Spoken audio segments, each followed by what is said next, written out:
Dobro večer, dragi gosti. Na redu je posljednji dio programa ovogodišnjeg Bookstana. Zatvaramo ga uskoro nakon ovog Johnovog razgovora. Riječ je o Očevicu, to je novela.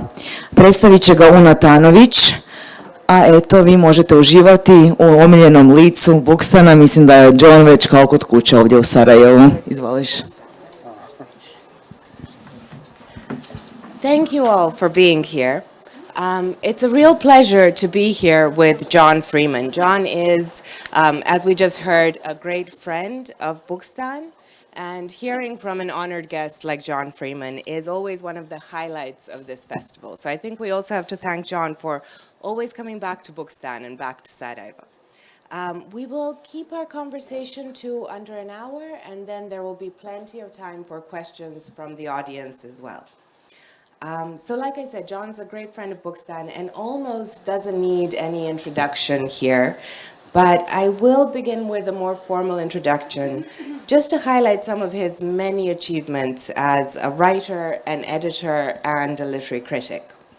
So in a profile of John Freeman published in the LA Times a few years back, Dave Eggers, another American writer, editor, and publisher, quite famously referred to John as one of the preeminent book people of our time, describing him as one of the busiest people in publishing. And when John first came to Sarajevo to the first edition of Bookstán in 2016, Bookstán certainly kept him very busy, moderating several panels a day, I think. At that time in 2016, he had already been the editor of Granta, served as president of the National Book Critics Circle, was the executive editor of LitHub. He had written a non-fiction book on how email has come to rule our lives, and a collection of interviews, How to Read a Novelist, that would later also be translated into Bosnian. And also at that time, in 2016, he had just recently launched Freeman's, an annual literary anthology that he presented here at the first Bookstán together with, I think it was Alexander Hemon and Kamala Shamsi, two writers who were featured in the anthology. So since then, since the first Bookstán, 8 years later, he is still publishing Freeman's, and issues have featured quite a few writers that we have also heard from on this stage, including Semezdin Mehmedinović, Adisa Basić, Lana Bastasić, Yakuta Alikavazović, so quite a few writers we're familiar with. In these past 8 years, John has also, among other things, joined Knopf as an executive editor, edited a trilogy of anthologies on inequality, edited the Penguin Book of the Modern American Short Story, and co-edited with Tracy K. Smith a collection of contemporary revolutionary writing. And then in addition to this, somehow, also published 3 collections of poetry, Maps, The Park, Wind, Trees, some of which were presented at previous editions of Bookstán. And now this year, he comes to us to Bookstán with his first work of prose fiction, a novella entitled Očevidac, or Seeing Things in English, but this is the Bosnian translation by Senada Kreso, published by BuyBook as the first title in a new series edited by Semezdin Mehmedinović, and that's the text that we'll mostly be focusing on tonight. But before we turn to this book, and maybe also as a way into it, I want to go back to what Dave Eggers said, because in addition to calling you one of the preeminent book people of our time, he said, and this is a direct quote, "His positivity and decency is so crucial to the health of the literary community, it's impossible to overstate how important it is to have someone as generous and upstanding as John at the center of it all." And I mention this because in our part of the literary community here in Sarajevo, we've also very much benefited from John's generosity, which is in many ways at the center of Bookstán. And so for that very first edition of the festival and all of those panels you were moderating, hearing you in conversation with other writers has been a kind of masterclass on how to read generously, how to ask thoughtful and nuanced questions, how to really listen, how to reach out and engage with writers and their works and their words. But you've not only been generous as a reader and an interlocutor here on this stage, you've also been generous sharing your own work as a poet and as a writer. And it strikes me that this title, this book, Očevidac, here the generosity also comes in the form of a linguistic generosity, because this text has not yet been published in English. It is only available in Bosnian, so you are sharing it for the first time in Bosnian with the Bosnian language reading public. So that's really my first question about translation, about how this particular translation came about. How and why did you decide to publish it in Bosnian first? Oh, thank you for that introduction. I can die now. After this, it's all downhill. He became a terrible, selfish person. Thank you, Una. It's really lovely to be here with you. When I first came here 8 years ago at Sasha Hemmon's request, invitation, order, sort of all wrapped up into one, it was being like invited to Sasha's hometown, and Sasha had written so much about it and talked so much about it. I felt like I was meeting Sasha's extended family, and it felt like a gift to be given that invitation and that act of trust, to have earned a welcome to Sarajevo. And then I came here and met so many wonderful people. To me, it didn't feel like I was sharing anything. I felt like I had gone to dinner and not screwed up, you know. And so it's just nice that it's kept going in that way. And the remit, if you will, for the first festival was to try to bring some of our most interesting writer friends to Sarajevo, and people like Kamala, Rabi Alameddin, and Rabi Haj, and other people accepted, and it was a huge joy to be able to interview them on stage, because they're all great storytellers. But so are so many Sarajevans, including Semezden Medinovic. And on the last trip I was here, Dahmer took me to go have coffee with Sem. And you know, I'm sure you all know him. He's like the gentle literary daddy you always wanted. My dad read the newspaper, starting with the obituaries in the business section, and then the sports, and then the classifieds. And culture was used to pick up the dog shit. And he respected that we read, but didn't have any interest in sort of writing as a career. And Semezden is such a wonderful person to talk to, because he's both read so much, but he's also very curious. And last time I was here, we were talking about Sandra Cisneros. And he's like, I've read Sandra Cisneros. House of Mango Street is a great book. Her poetry is even better, you know, and Dahmer is sitting right there. And I said, we should invite her. And, you know, look, here she is. And that's how things seem to happen in Sarajevo. And at the same time, Semezden was starting a series of books about, diaries, you know, and he was asking if I could do anything for that. And so I just told him a story, which is a dangerous thing to do to someone as good of an oral storyteller as Semezden. And in my head, Sasha Hemon was there too, but he wasn't. But he's always sort of in my head in the background. And Freeman, you have to do something serious. You need to stop messing around with these book reviews. He actually sat me down at an airport once and said that. And so I told the story that became this novella to Semezden, which it's based on real incidents, but I've changed some of them. And he said, you should write that. And so I did. And now it's here. And so I couldn't imagine any other place for it to begin its life than in Boston. Because were it not for that relationship, I wouldn't have written it or published it. Yes, so we're very happy that it does begin its life in Bosnian, and I guess we also have Semezden and the ghost of Hemon to thank for that. I want to also follow up on the issue of translation, because as an editor, you also make a point of working with translators and with texts in translation. So I'm curious about the importance of translation in your work as an editor, and also to connect it back to this idea of literary community, and how does translation help to create literary community in these various publishing ventures? You have your specialty is American studies, right? And you probably did that because you were curious and you were drawn to some place that was slightly far away but close.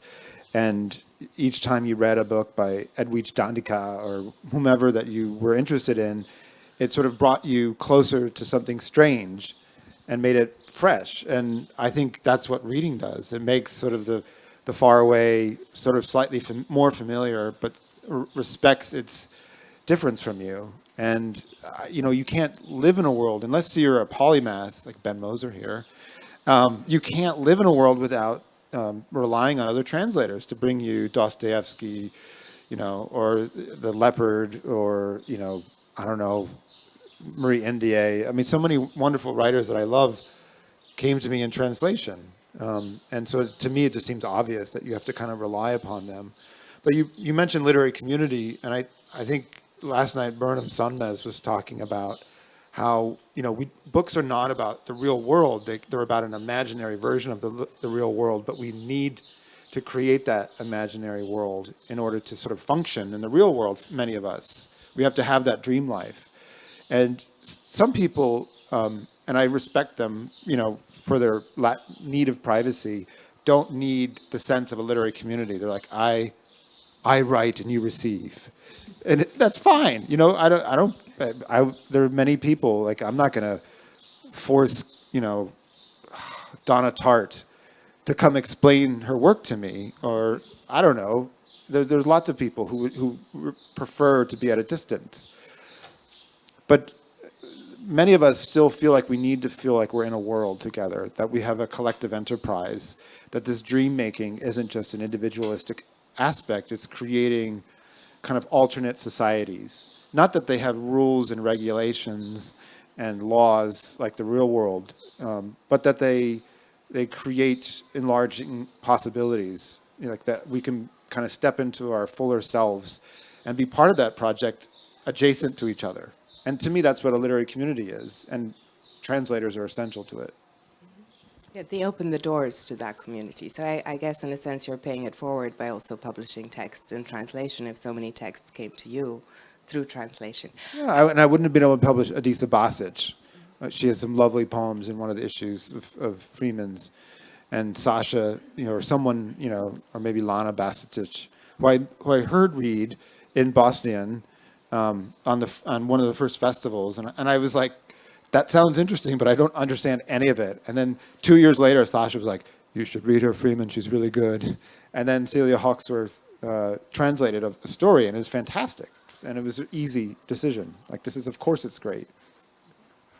I have a feeling we could spend the whole hour talking about translation, but I do want to move on to the text itself and this book, which now exists in translation in Bosnian. And although we're not talking about it in Bosnian, it might be worth noting that Aleksandar Hemon has mentioned on numerous occasions and in numerous languages that in the Bosnian language, we don't quite distinguish between fiction and nonfiction. We simply tell stories, and some of them happen to be true. So when it comes to your text, I'm less interested here in pigeonholing it as fiction or nonfiction or autofiction, and more interested in asking you, how does this book, entitled Seeing Things in English, comment on how we turn that which is seen and experienced into a story, into a narrative, and perhaps even comment on the ethics of this kind of seeing and storytelling. Who has the right to do that? Well, there's another reason why having this conversation in Sarajevo is so meaningful. I mean, because Susan Sontag wrote those books about photography and was deeply moved and changed, I think, by what she experienced here alongside of many of you. And I think believed hopefully that if people could see what was happening, they could stop it. And obviously that's not necessarily the case. Politics doesn't move at the rate of moral engagement. But that doesn't mean moral engagement isn't worthy or moot or necessary. Like, you can have a futile moral engagement, but without moral engagement and suffering is worse, I think, to some degree. And when I first came here, a friend, Amila, very kindly introduced me to Rémi Audran's work, and I went back to Paris and watched the siege, and I had to go teach a class the next day. And I thought, what the hell am I going to do? You know, how am I going to actually go into class and talk about a book that's about falling in love in Idaho? That doesn't mean that you can't fall in love in Idaho while simultaneously terrible things happen in the world. But I thought, that book, that documentary begins with this very moving statement by one of the people talking about how incredibly decent the people of Sarajevo are. And I was struck by what does it mean to actually be decent, because we have things that we see and we have things that happen to us, and they're not the same thing. And I think this book is about a series of things that I saw. One was a murder. It was a vehicular homicide, which I was standing in front of someone who was hit by a car in Lower East Side, New York, and he was killed instantly. And it was 2:00 in the morning in the East Village, and for about a split second, everything stopped, and then the East Village thread sort of rewound on the reality reel, and people became a kind of Hieronymus Bosch type night where people were laughing and it smelled like beer and there was a dead person in the middle of the road. And I went home after waiting to sort of file a police report, and I finally asked a police officer, like, we just saw this, should we, because the police were there very quickly and ambulances were there, and they said, oh, he left his calling card in the car that had hit this 28-year-old man, had knocked its license plate off and left it on the scene. So I went home, I went to my apartment and burst into tears, and my girlfriend at the time was like, did you lose at darts? Like, what happened? And I told her what happened, and we went to bed, woke up, and the next morning I went down the street to brunch because I was a New Yorker of that type.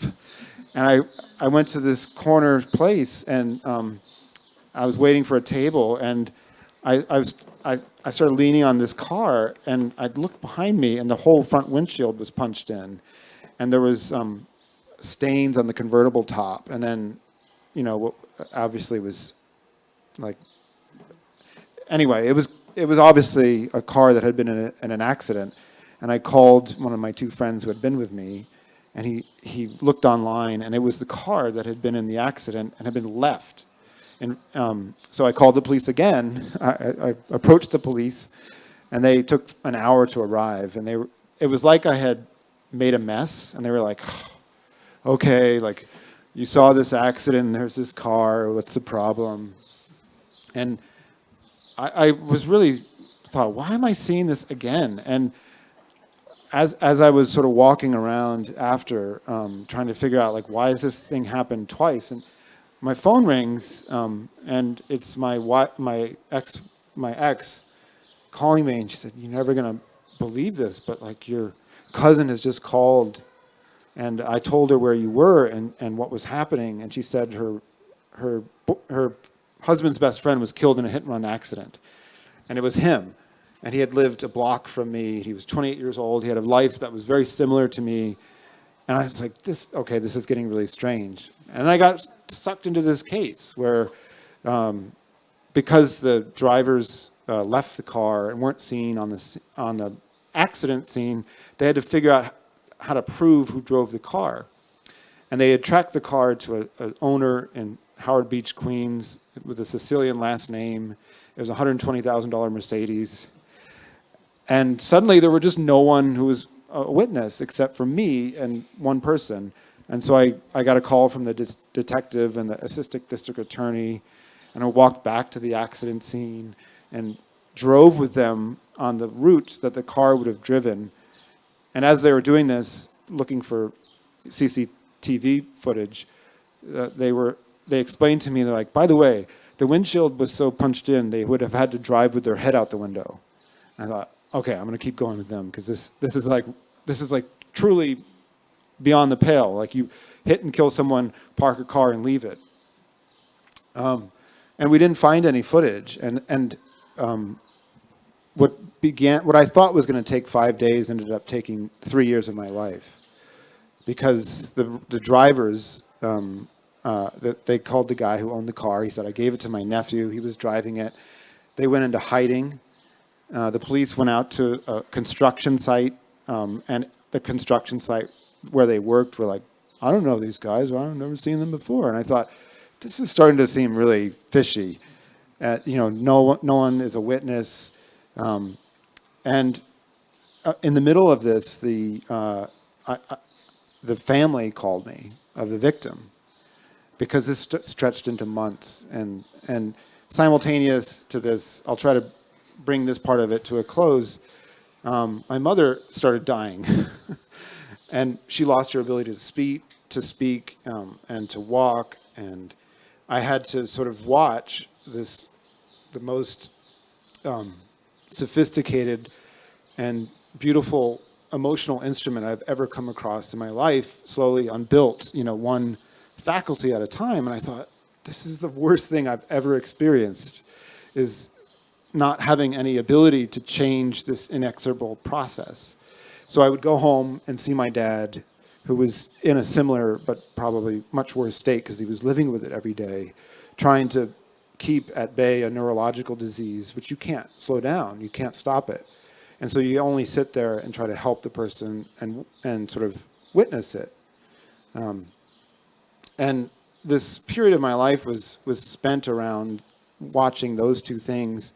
And then on top of it, the unbuilding of my own marriage. Because as this thing happened with my mother, and as this case took off, I was not the smiling person you see here today for understandable reasons. And I think you all know that you can be so sad that you're terrible to be around.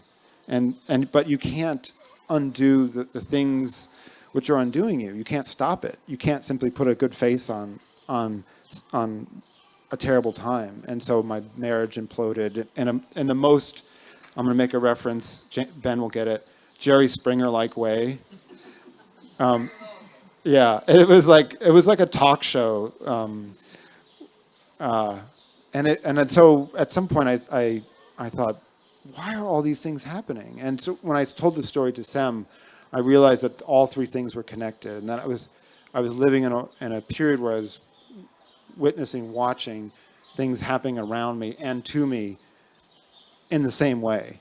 And it was, and I suppose all of us have had that, where you become estranged to some degree from your own body or from your own life, and you have this ability to kind of watch things happen to you that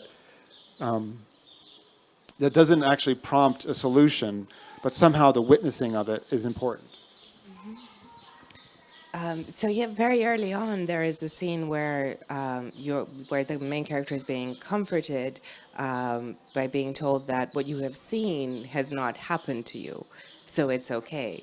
But seeing it is actually what is happening to you. Well, there's such a fine line of how to respect this. Around the same time that I was living in New York, the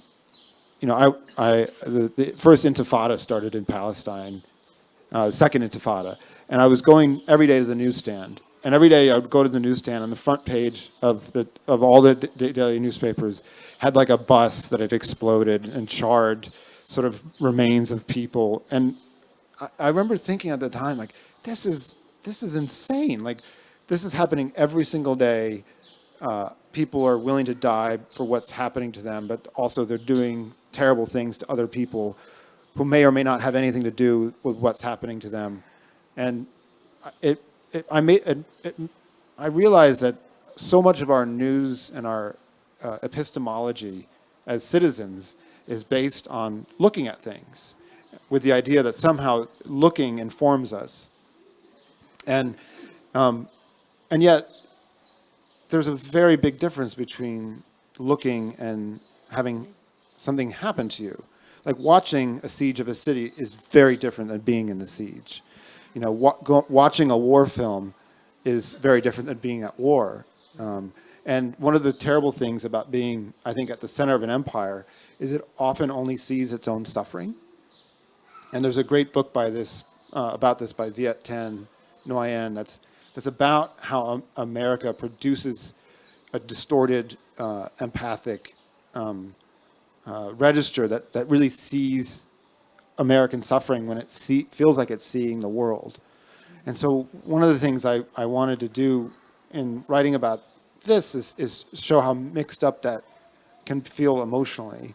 And so I kept sort of global events and politics and news out of it, but I wanted there to be a statement which was actually said to me that would somehow trigger some of those things. Because yes, if you see something terrible, it didn't happen to you, but that's not a reassurance. But it's also important to remember it didn't happen to you. Yeah, war footage and war films, they never quite work because war smells different. And until you have something like smell-o-vision, you'll never have a real war film. So also being reduced to just that one sense of seeing. And yet, as you've been saying, there is a responsibility to seeing as well, in a way that you get sucked into something that you have seen. And there's a key scene somewhere about halfway through this novella where the main character goes on a trip to Iceland, and he visits a glacier and he experiences a kind of moment of truth of sorts, and he comments, and this is the quote from the English language version, "I made a pact with myself on the glacier to pay more attention to everything, to see what was there." So how does this function as a kind of swerve in the story, halfway through the story, while everything is falling apart, there is this moment where there's this decision to see everything, no matter how ugly it might be? Well, that glacier is currently melting. And I actually took a trip to Iceland and drove up onto this glacier, and it was both beautiful and ugly. I had a revelation at some point that no one was going to tell me what to look at, what to pay attention to. And that one of the things I would have to learn as a person is how to pay attention to what I was responding to and watch myself respond to it, so that I didn't always only see the same things. But slightly contradictorily, I had to learn not to always see what the world presents. You know, the first time I came here, you know, this is slightly uncomfortable, but I feel like we can all share this moment. I talked to people, and I felt like there was an impulse for people to tell war stories, because I think there was this feeling that, like, that's what visitors wanted to hear to some degree. There was also the feeling, I think, that this is one of the most important things that happened to me, and I felt that I was being entrusted with something. But as the more times I've come to Sarajevo, you know, people have taken me on walks up in the hills. They've taken me to their mahallas, you know. They've taken me. Sorry, I totally mispronounced that. But it's been a wonderful thing, because I can appreciate parks, I can appreciate art museums, all the different aspects of Sarajevo beyond, you know, one particular period of its history, which of course resonates. And I think that means that the process of being aware, it never shuts off. Because it doesn't mean you can kind of get something and say, like, aha, this is it. Like, now I understand.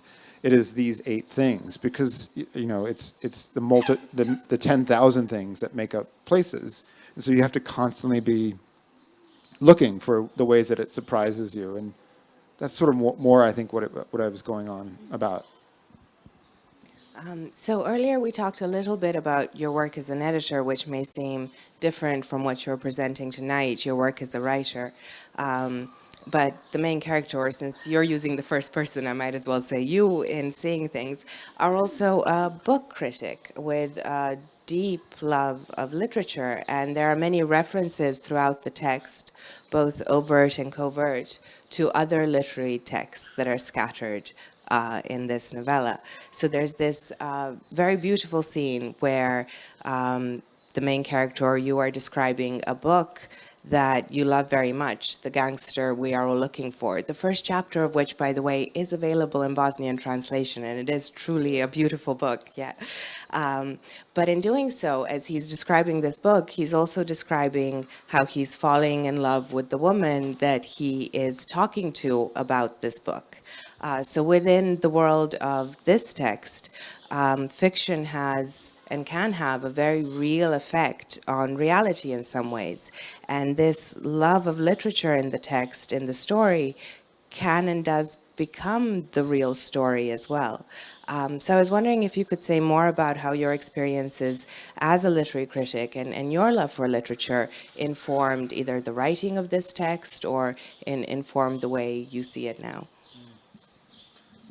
You were asking, and one of my friends here was giving me a bit of stick for coming back to Sarajevo so much, and she was like, "People say you're really important in publishing, but you only seem to come to Sarajevo over and over, and so maybe you're actually just not that serious a person." And I was thinking about this as I was going to sleep the other night because I was like, "Why do I keep coming back here?" And I think it's because I've fallen in love with the city, and you can fall in love with places the way you fall in love with a person, and you don't understand quite why.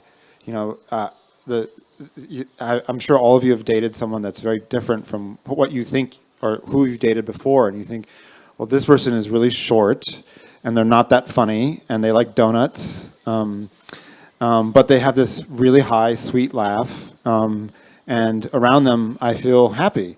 And then you just suddenly fall in love with that person. I'm not describing anyone I've loved, it's someone else. But, you know, fair enough. And I think with books, it's one of the things that's so wonderful about it is you can fall in love with a book that doesn't make sense. Ben was part of this amazing Clarice Lispector translation project, and she has this utterly bizarre, short, kind of like moonshot of a book called Aquavita, right? Aquaviva, which is like this kind of planetarium style book that looks at the stars, interrupts itself, like creates a character. It's cosmic and endless, and it makes no sense. And yet, I taught it in a class with students, and they also couldn't figure out why they liked it, but they thought, I didn't realize that you could write a book like this, that sort of hangs like a Calder mobile, you know, balancing, you know, against gravity.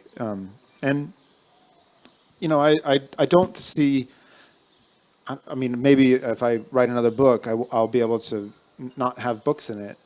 But to me, loving books and falling in love with books is so essential to living and it's so essential to the people that I like and love. You know, that it's not that all my friends are book critics, but that all of us have been changed by books. You know, there's like those books that you kind of jump onto like a life raft and float away from danger, or, you know, the books that like absorb an entire summer, and you think, I've spent my entire reality like in John Steinbeck's like hot, dry, you know, migrant worker camp, but yet somehow I'm obsessed with it. And I sort of feel like really great books can do that. They can sort of, without making books seem like this exclusive world that you won't get the reference to, they can make you kind of want to remind you what it's like to be in them, and remind you how they make life more worth living. Can you recall a book that was like a life raft at some point for you? A title that was the life raft book? God, there's so many of them. I'll just start naming random books, but like Dylan Thomas's selected poems, my grandmother gave to me when I was 16, and I was just like, this person like sees the moon in the same way, you know, and has that sort of desire to kind of to live like beyond the realm of time. The petite prince, you know, that feeling of loneliness and having like one friend in the world and feeling like you're on a kind of alien planet with a, you know,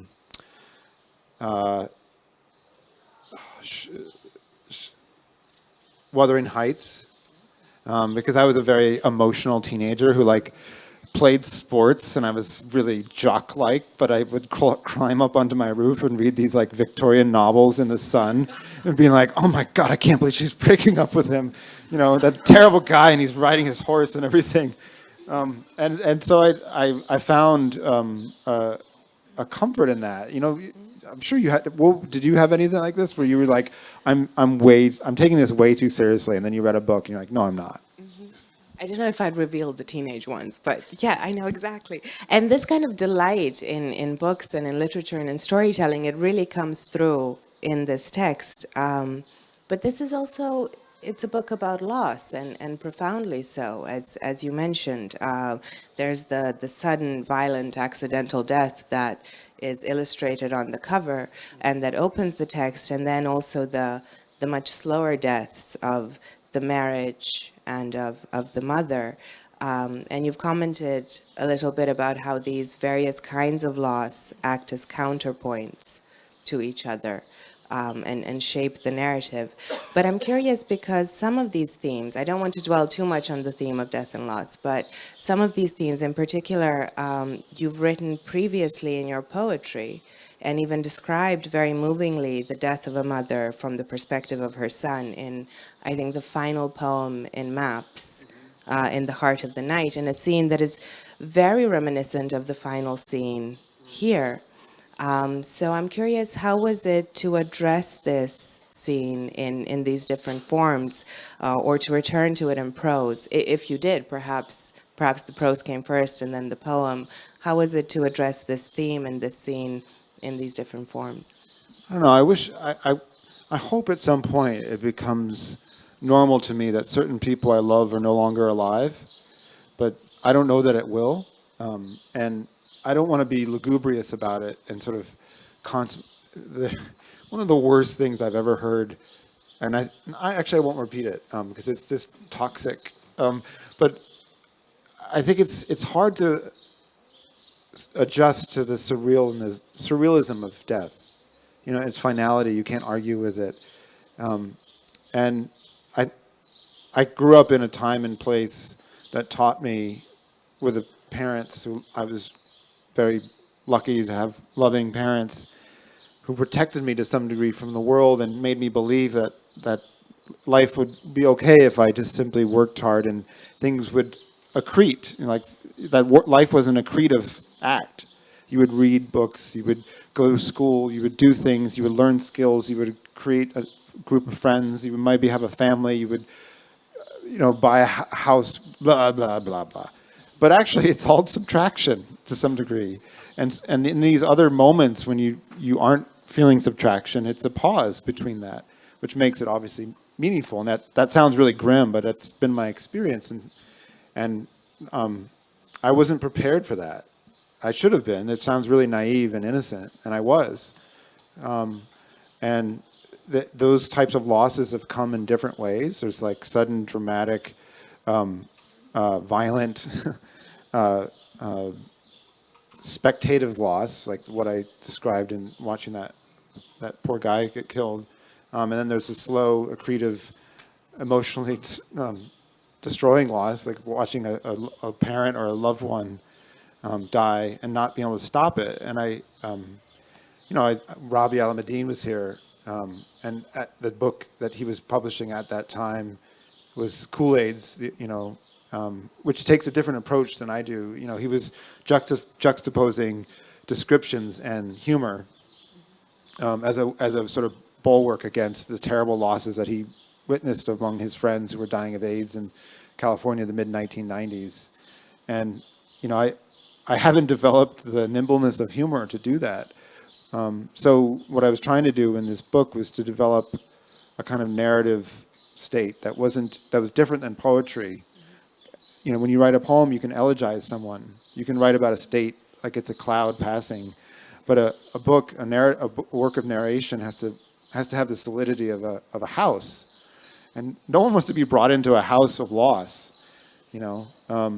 So you have to have other ways that the house has air moving through it, you know. And I hope I did that. But it's one of the things I don't know that I will ever lose interest in talking about or because it, to me, is a definitive way of a part of life. So when we began talking about the book, and we keep going back to this, that it is only available in Bosnian, and there are some things like your thoughts on loss, which translate across all languages, and I think are equally relevant to all audiences. But I know that there's a few things in this text, a few kind of local hooks that Bosnian language readers are sure to pick up on. So I wanted to make sure that I had a chance to ask you about them before we start to wind down, I think people in the audience will also be curious. So for example, in one of the scenes, you visit your parents in Utica, New York, and you describe it many ways as a city in decline. And it's also a place that you resent because it's where your parents begin their own inevitable decline into old age, and where the mother is diagnosed with Parkinson's. So it is this place of sadness and decline. And yet this description is prefaced by a remark that some 15,000 Bosnian refugees have turned up in the city, courtesy of a US relief aid agency. So marking the city at the same time as a site of potential new beginnings for some, for others. So I'm sure we will be curious to know, how did these Bosnians end up in your book? We know how they ended up in Utica, but how did they end up in the book? And is there a tension perhaps there between endings and beginnings, or even, because it's such a brief aside, an untold story, one of the stories that we cannot see, the untold refugee story in there? Has anybody ever read that amazing piece by Alexander Hemon called Aquarium? It's harrowing. I recommend it if you have tissues near. It's about the death of a child. And he describes how when something really terrible happens to you, you're sort of trapped in this aquarium, and the world outside you is happening. And I'd wanted in some way to describe that effect by as glancingly as possible, because I knew I wanted to keep this short, and I didn't want to go into sort of sociological descriptions.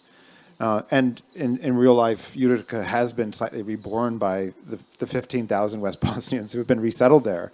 And you can always tell them because they're in the supermarket with one hand behind their back, looking like they're standing on a beach in a pair of Speedos. And obviously there's like Bosnian butchers, and there's like Bosnian dress sense, and there's like, it's Bosnianized this town, which was dying because it was a industrialized American town in central New York, and airplane factory closed down. It was, and in many ways, it was the town that sort of where things went to die. Stephen King was once asked, like, "Hey, where do you get your ideas from?" He's like, "Utica." And so I'd like this section that you mentioned. I wanted to sort of get that in there before I describe this kind of claustrophobic world that and this is, there are these people, Burnham used this word last night, who work with, the people that are suffering, that are declining, and they're trying, and physical therapy instructors or doctors and nurses in all different ways who help them maintain mobility as long as possible before they have to be in a chair or die. And my mom had one of these people, and he was this guy with a really strong Chicago accent named Mike. And he would get my mom, whose name was Mimi, into the gym, and she could barely walk, she couldn't talk. She had kind of lost use of most of one arm, and he would get her onto this treadmill. And sometimes when I would go home, my dad would be so desperate for a break from constant care of my mom. And I was flying from London when I was working at Granta, landing, driving like 4 hours from Boston to Utica, arriving at 4 a.m, waking up and going to the gym with Mike and my dad. My dad would instantly get in the car and leave. And I was not comfortable yet with the physical suffering of my mother. It made me feel self-conscious because I had never seen her in that state, and I didn't know what to do with myself. But Mike, as this kind of physical therapist, angel type, had none of that. He was like, all right, Mimi, we're going to get you walking. Good job. And my mom would sort of be on the treadmill walking. And I just watched this happen. And I thought, this is like the strangest, most moving act of non-intimate love I've ever seen. You know, because he's giving vital care to someone who desperately needs it and who was changed by it, but it's not being done emotionally. And this is part of the book because I thought, why am I seeing this? Like, what am I learning here? And the answer is I'm not sure, but I definitely came out of those experiences with a greater appreciation because it was all shabby too. The gym was shabby, the equipment was shabby, Utica was shabby. I felt shabby and distended from like travel. And yet the thing that I was watching in front of me was the most important fresco of living. It was like seeing Guernica in emotional life. And I thought, I have to absorb every single aspect of this because knowing how to care for someone with this kind of level of love is the most important thing I'll ever learn in life. So again, we have various kinds of loss, but also various kinds of love that appear in the book. You say this is a kind of love that is not intimate, and yet it's very moving for you seeing it. It's tactile, it's sensory. Colin wrote this book, Blackwater Lightship, that has different aspects about this. And it's very hard when you come from a world in which people are being cared for in one place to take that out of context. And so in this aspect of this book, I'm the thing that's out of context. Like I was being dropped in, you know, like a UN airdrop of familial sonship into this this arena, this space of care. And it was very, very strange to have to catch myself up to the level of seriousness of my mom's condition and who and what was being done to sort of keep her alive. And, you know, I think you become incredibly cynical if you believe that, you know, those things don't matter even though people die, you know, or even though people get sick and die, and you can't stop certain things. And the tactile seems so important there. And if we've learned anything after the pandemic is that touch and smell and other senses, they matter. We give such primacy to seeing, to that which is seen, but these other senses matter. And we've talked a lot about how sight and seeing is presented, but were you aware of thinking about other senses, like here with the tactile of the physical therapy? Absolutely, because love is tactile. I mean, it's about, you know, whose face do you feel like you can touch? And, you know, what does someone smell like? I became really, my barriers went down as my mom got more ill, and I suddenly thought, what am I waiting for? Like, I can hug her like she was sitting, she was somehow, you know, exposed to touch because she couldn't say, don't touch me. But I didn't abuse that. I'd be like, hug, hug, hug, hug. But I suddenly, I come from a white American background, Protestant, waspy, that is very like, you know, touch, touch, touch. And my dad's 85, and I've just in the last 2 years been able to sign off the phone calls and say, I love you. And at first when we started having these phone calls, we'd be like, oh, yeah, the basketball game's really good, love you, bye. And we sort of would get it in as like a contraindication in a drug ad. You know, like, do not take this drug, your father loves you, bye. And I feel like I recently, Nadifa Muhammad, who is a friend and who's been here at the festival, we went to a movie in London where she lives and I live in the summer, and I couldn't find anything that wasn't a superhero film, so I took us to this big Egyptian like family film. It was like it was like a G-rated family film comedy about an Egyptian family, and the only thing I took out of that was in so many films you don't see touch. You know, it's like either focused on, but there was so many drive-bys in this film. Like whenever the father walked by the kid, he would stroke the head, or whenever like they were in a car, like one of the kids was just leaning on her mother, and I loved that could be shown, and I realized what a impoverishment in a small way that I grew up in a culture that was embarrassed about those things, you know, and you know, I think one of the most powerful things you can do in writing is evoke the senses of the writer. Sasha is always on about this, like this smell of Bosnia. He would always talk about it. Every day after school, I'd go down the hill and get brain cakes. You know, I'd take a fresh loaf of brain cake and I'd eat it, and it was redolent. And I was saying to Emila, like, I think he was doing that because he was just trying to like get a rise out of his American friends.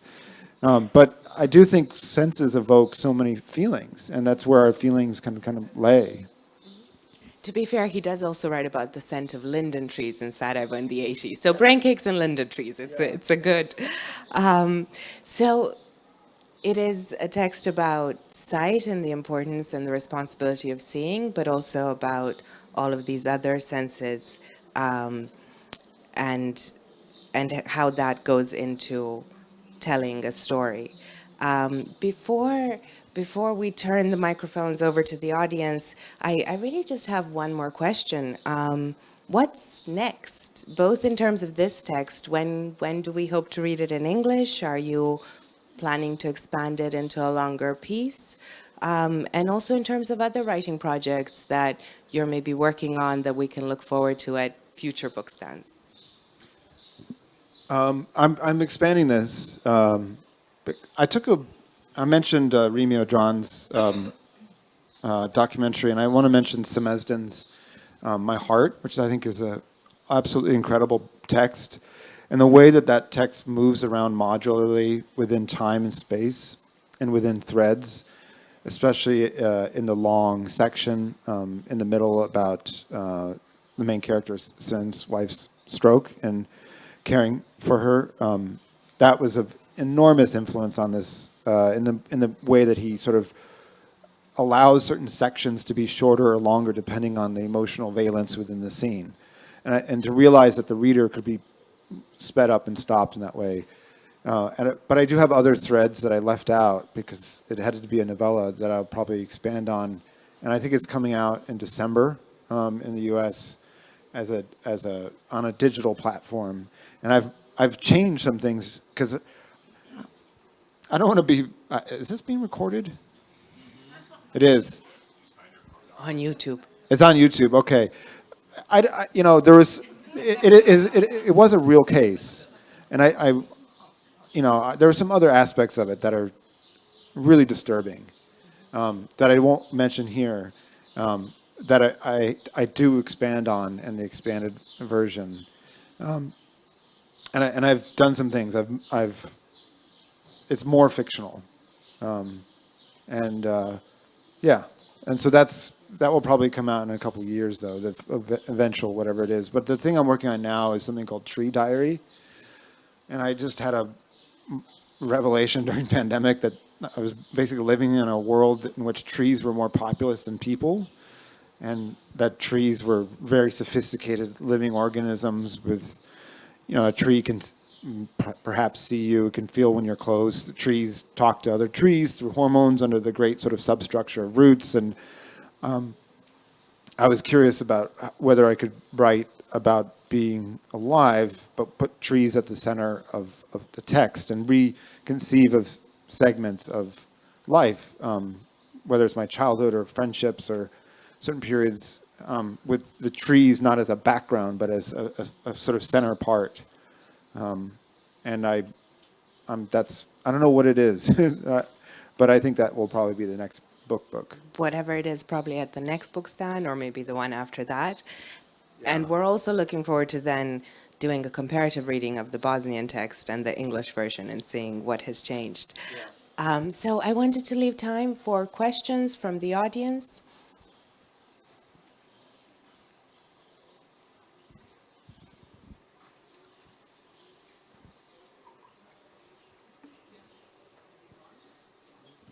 Okay, I have one question about what you talk about Bosnian people and how did you feel about them. I'm curious how you experienced people from Bosnia. in a sort of this touching and hugging, and because we have different types of people in Bosnia. Some of them are like your father and you, so don't touch me, but some of them are really touching. My sister, she was here, she lives in US, and as I met her with some of my friends, they immediately touch her. Hey, how are you? And she was, oh my God, what's happening? And how is your experience with Bosnian people? Do you feel here this closeness, this touching? Do they touch you or hug you, and or are they more distant? And what is your actually feeling about that? I get hugged a lot here, and I like that. So I'm available for hugging. I like all kinds. You know, the front approach, the side approach. One of my favorite approaches is the Sasha side hug, which is, you know, I keep mentioning Sasha because I love him, but I also he was the first Bosnian I met, and he's not the text for all Bosnians, but he would. At some point, I realized we were friends because he would come up and greet me and put his arm around me, and then I would think that the arm was the hug, but it was a moving hug, and so the hug would traverse over time and space, and I think, okay, we're gonna walk now, and and it was like, Freeman, how are you? So, you know, and it would travel like a whole block of a hug, and I was thinking like, okay, all right, and Sasha's bigger than me and taller, and so I was sort of down here thinking like, trying to not feel awkward in this just like actual act of tenderness. So yeah, most people I feel here have been really warm, but obviously you know, some people don't want to be hugged, and you know, I read a memoir by a writer that I know and had worked with, and in the middle of the memoir, she was like, I really hate being hugged, and I remembered every single time I had walked up to this poor woman and been like, hey, how are you? And I'd just kind of gone in for the hug, and so now. The one of the best things I've ever seen someone do is to say like, I'm going to hug you, or like, because there was this period for all the understandable, not needing to be summarized reasons where people were thinking like, you should ask for consent with a hug, and I'm sad that we live in that world where so many other terrible things have happened that we have to ask for consent for a hug, but that's the closest next thing is, I think, to say like, hey, I'm gonna hug you, and then someone can be like, you can see in the face like, no hugs. So, but I've only seen that face like once in Sarajevo.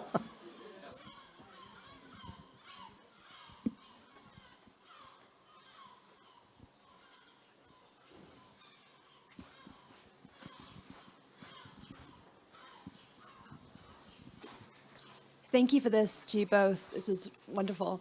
I really appreciated hearing you. Oh, can you hear me properly? I really appreciated hearing you talk about kind of the process of both learning and unlearning that's involved in like figuring out what to pay attention to, and how to witness, and how to change the way you pay attention to, right? And I was thinking about kind of how editors teach writers, right? Also, like, you know, you should change this, move this around. So you're also kind of changing the focus of a piece.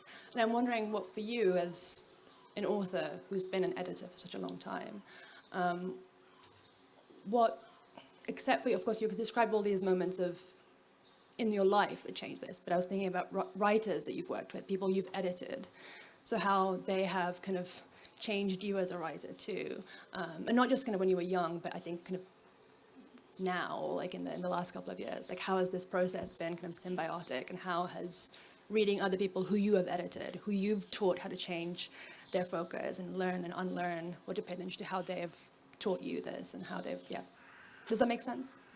Yeah, no, absolutely. I've been so lucky to work with many great writers, and I think my approach to editing has always been to try to help someone be the most quintessentially themselves as a writer, and so it's less about sort of improving, it's making them see more clearly, is to see more like themselves, you know. And I recently worked on a book by someone who died right after he turned it in, and he was a very amusing, astute observer of lots of things. This writer, Jonathan Rabin, and his book, which is coming out this fall, is called Father and Son, and it's about having a stroke.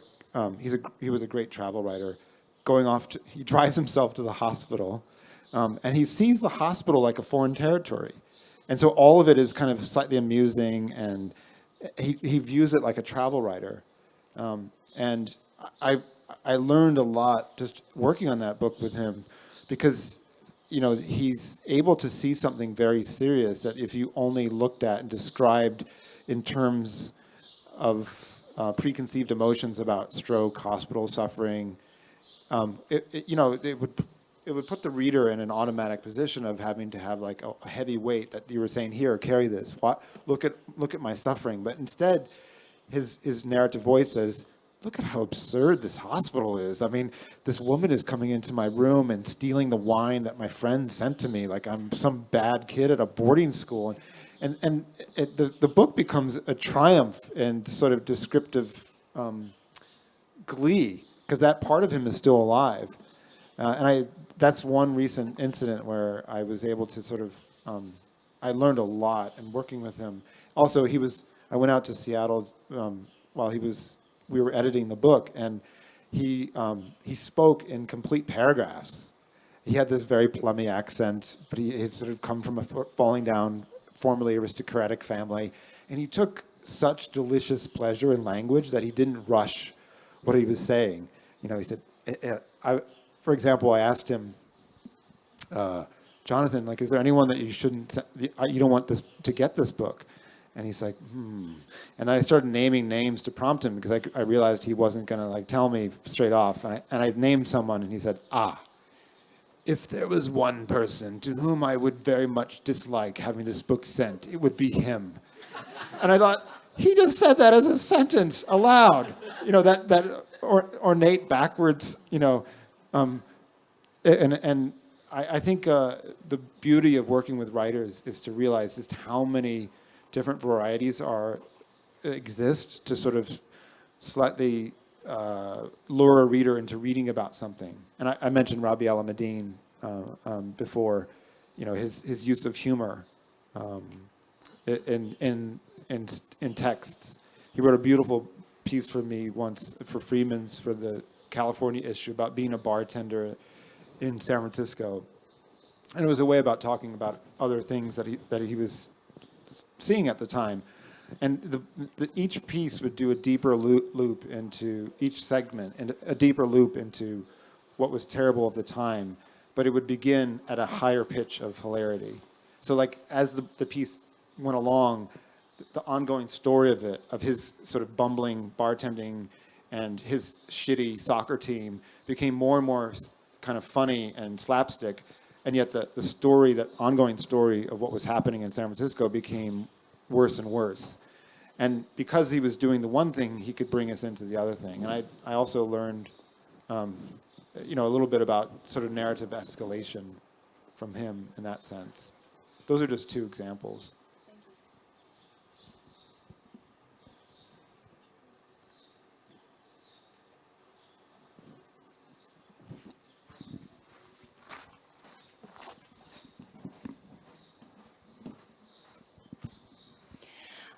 When I was reading your novella, which I liked very much, I remember being worried some way, like halfway through the book, that when I started realizing that it's probably based on real events, that there might not be a resolution.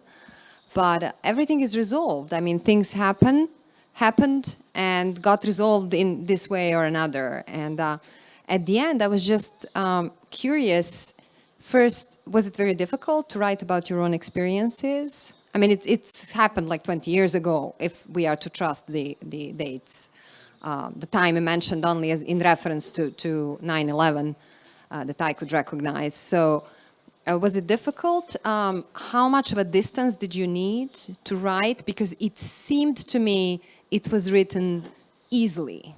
Like there's no, it felt like it just flew out of you. And this was it. So I'm just curious about your process and whether it was difficult and how. And I can imagine you were. I mean, it's just amazing. It looked like fiction imitating art, and this is like fiction imitating life. But this was like life imitating fiction, imitating. It was just amazing that everything got resolved at the end. So if you can just tell us a little bit about your process, how you wrote that. I was, went through a period of reading Eudora Welty stories, and I then made the mistake of reading about Eudora Welty, writing them, and she would often write them in one sitting, which is kind of bonkers if you've ever read a Eudora Welty story, and it has all these braided, sophisticated leitmotifs and awarenesses in them. But you're about to hear Colm Tóibín, who began his life as a journalist and now is one of our best living fiction writers. And one of the things I always admired about the fiction writers the journalists who crossed over into fiction writing is to approach fiction writing with the deadline appropriate kind of hard-assed, you just got to get it done. You got to get it done kind of attitude. And yet still have fiction, which is literature and fiction and supple. I interviewed Colm when one of his books was coming out as in the U.S., The Testament of Mary, which is one of my favorite of his books. And I was like, Colm, what's going on? And I asked him this question that Una asked me, like, what are you working on? And he's like, okay, I've got a book of poems, a book of short stories, a book of essays, and another novel, which was Nora Webster. And I was like, what the fuck are they feeding this guy? And I realized that, like, most of the writers I really admire just basically sit down and just get it done. And so with this story, I did write it over 2 sittings to get a draft down. It's about 14,000 words. And I just knew I needed to get the territory out and let my subconscious make the patterning rather than some sort of design. And in the end, that subconscious was much better at narrative design than my critical mind would have been. My critical mind would have found ways to make it less affecting because my subconscious knew what it was about. And so if you're a writer and you're sitting in the audience or whatever, I think the subconscious knows far more than we do about what makes a story. And if you can kind of, Ben wrote about this in his Sontag book about how much she relied on speed to get her work done. And but if you can sit in one place long enough, I think you can probably usually get some version of what you don't know that you know down in order to then start fashioning it.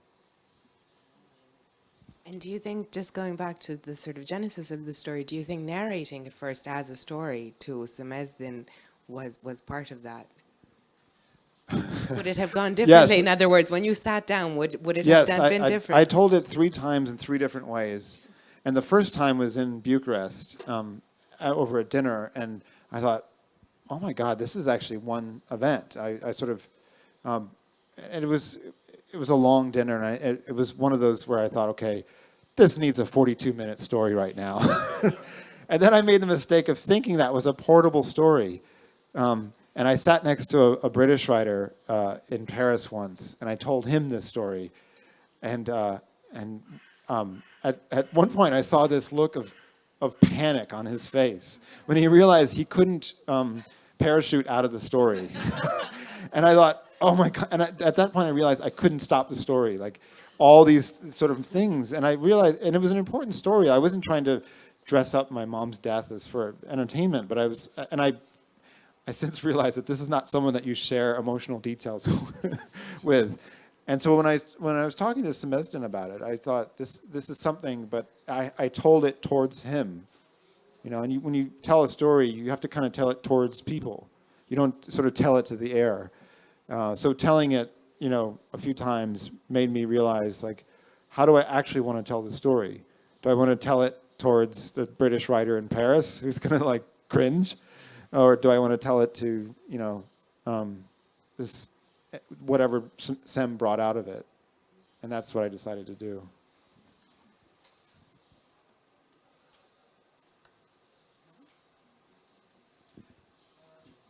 You've all been listening.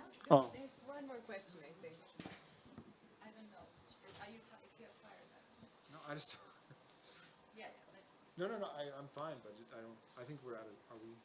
We have time for a very quick question. Yeah. But there's also time after the event if... okay, thank you so much. So there is time actually to ask questions, another 15 minutes until the next event. And I think we can thank John for tonight and also for just everything he has done at Bookstan throughout these 8 years.